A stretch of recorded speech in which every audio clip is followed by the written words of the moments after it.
The flu shot itself, which they admit is live virus in many of the varieties they're testing, many top virologists are in the news saying that all this testing of live virus vaccines could actually cause an outbreak.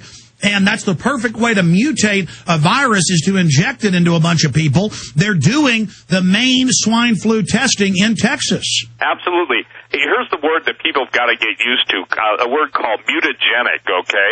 That means that it's a mutation or the ability of the viruses to incorporate any of the pre-planned defenses against them. Listen, these people are straight out of the cauldrons of hell, and the idea, and what's the difference if somebody's going to come put a gun in your head and blow your brains out or give you an injection in which you die later? There are multiple strains of the vaccine for different people according to their perceived threat against the federal government. Steve Quayle, stay there. Continue to break all this down, the different facets on the other side. Your calls are coming up in the next hour on the Flu Martial Law Takeover program. All right, I want listeners to very carefully pay attention to what we're saying. During that whole flu hysteria that the government and the media created, over a few hundred people dying in Mexico and the United States, maximum. Most of those turned out to have died of other illnesses or were already on breathing machines or had cancer or were very elderly.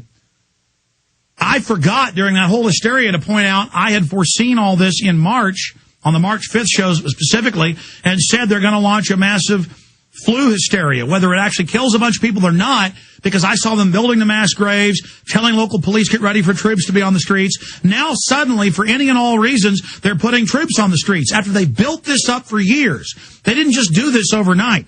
And so I see decades of preparation and taking over local governments and paying people off and all of the psyops and the Hollywood movies showing troops with the police and troops at the Kentucky Derby and Super Bowl, all coming together now. And I would say there's an 80% chance that they're going to go with it in the fall and that this is the big one. Now, if we get the word out and scream bloody murder, Steve Quayle, do you have any hope that we can back this off if we just go absolutely wild and get the information out? But adding to that, most people... I do in one respect. I really believe that when we're appealing to the individuals in the military and law enforcement, that if we can give them enough information, I mean, there are people out there that are listening to you and I that control the most powerful weapons in the world, that control things that most people don't even know exist. And I'm talking about those that have that systems that echo through the universe that literally should put a stop to this. Because look, if a general in the intelligence community, and by the way, people don't understand that when people break rank with multiple stars, and I'm talking in the National Security Agency and other places, it costs them in effect if they're signing a death sentence to themselves. So my hope is that by your program, my program, and all the different things we're saying, let me just give you one statement that we've got to get on record, okay?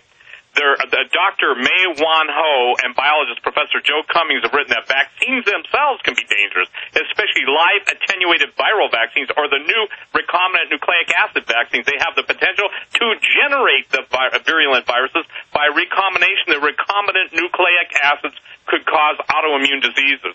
What that means, and this is something that people have got to understand, those in the military, you should question the vaccines you've been given. Those of you in law enforcement, you're going to be on the first lines of this. By the way, information came to me from some guys in Kansas with, I think, the state patrol there, that they're having some really bad reactions to some of the vaccines they're being forced to take. And also, Alex, I have validated through multiple highway patrols in different states that they're being told they have to be able to redeploy for 30 days. You covered that.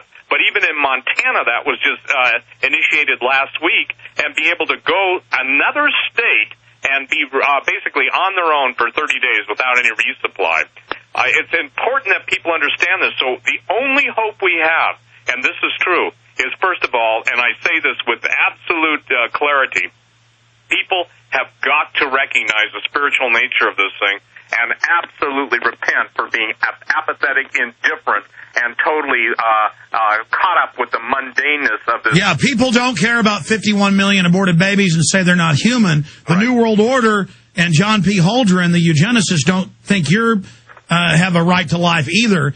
And later, before you leave, let's get into this huge revelation of the eugenicist White House science czar. Steve, what I want to do in the time we have, though, is I want to go point through point with you in the next long segment coming up.